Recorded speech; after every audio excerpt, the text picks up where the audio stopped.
Allez, à 9h50, nous sommes en direct, vous le savez, on va retrouver tout de suite Céline Lang. Elle est à Arcis-sur-Aube au sein de la société Brodart Packaging qui conçoit et qui imprime des étiquettes de champagne. Direction pour commencer le studio de graphisme.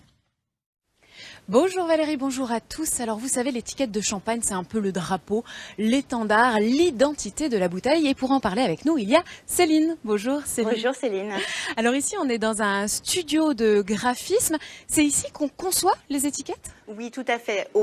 À La Halle, nous avons la chance d'avoir 3 graphistes qui ont tout un univers vraiment différent et qui vont apporter des solutions différentes pour la création des étiquettes pour les vignerons.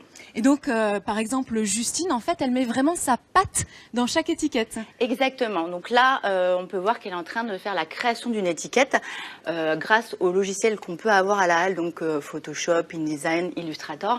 Elle va vraiment faire une recherche de couleurs, une recherche de typographie et elle va vraiment faire ressortir l'identité, le positionnement du vigneron. Et vous pouvez les aider, ces vignerons, à trouver leur identité par vos idées aussi ? Oui, alors moi vraiment je vais travailler avec eux en profondeur, je vais pouvoir les écouter, savoir vraiment comment ils travaillent leur vin, comment ils exploitent le potentiel de leur cépage et on va vraiment chercher une identité qui sera vraiment au plus proche de leur image et vraiment faire ressortir ça grâce à l'étiquette. En fait. Voilà. Et ces étiquettes après, je suppose qu'il faut les imprimer et ça Valérie, on vous en parlera tout à l'heure.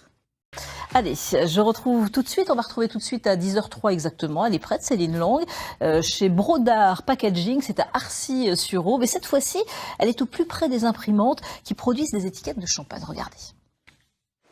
Alors vous vous en doutez, Valérie, pour imprimer une étiquette de champagne, il faut de multiples couleurs et ces couleurs ensuite sont superposées couche par couche dans cette immense imprimante.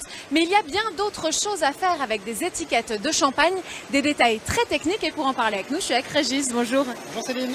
Alors là on voit par exemple, on a du papier doré. À quoi ça sert En fait c'est du film de dorure que l'on pose sur les étiquettes à l'aide d'un outil en magnésium qui vous permet de faire briller votre étiquette, de faire ressortir les choses. C'est ce qu'on appelle une opération d'ennoblissement.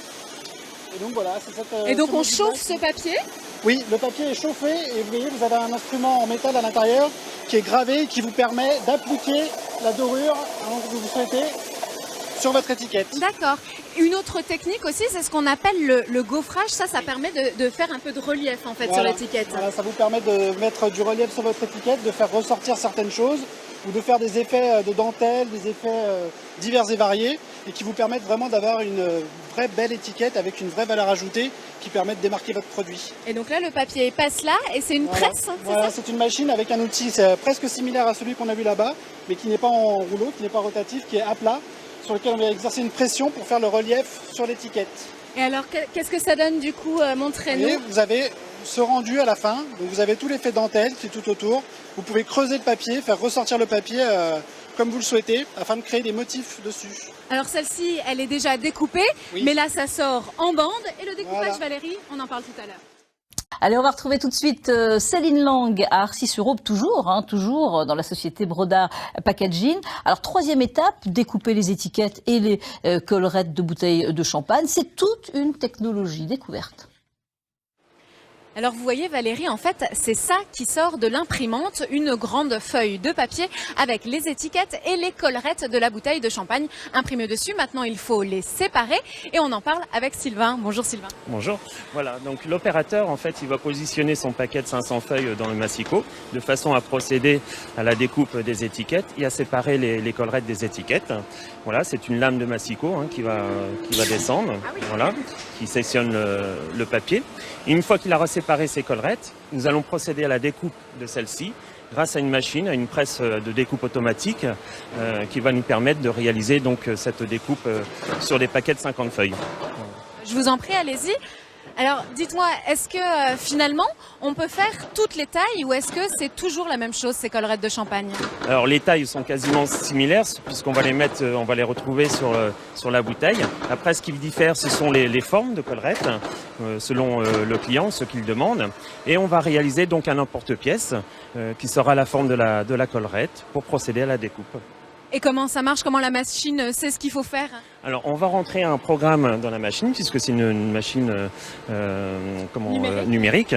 Voilà, donc l'opérateur va rentrer un programme et ensuite, automatiquement, ça va découper. Donc on peut faire ce qu'on veut? On peut faire ce qu'on veut. Et alors vous en faites combien des collerettes comme celle-ci? Alors, des collerettes comme celle-ci, on a une production de 20 000 collerettes à l'heure. Ah oui, quand même, 20 000 collerettes à l'heure, et puis on peut faire ce qu'on veut. Avec une grande précision. D'accord. Bah, écoutez, je vous remercie pour ces explications. Et puis nous, Valérie, la prochaine fois, on poussera la porte d'un autre lieu. Merci beaucoup Céline et à bientôt.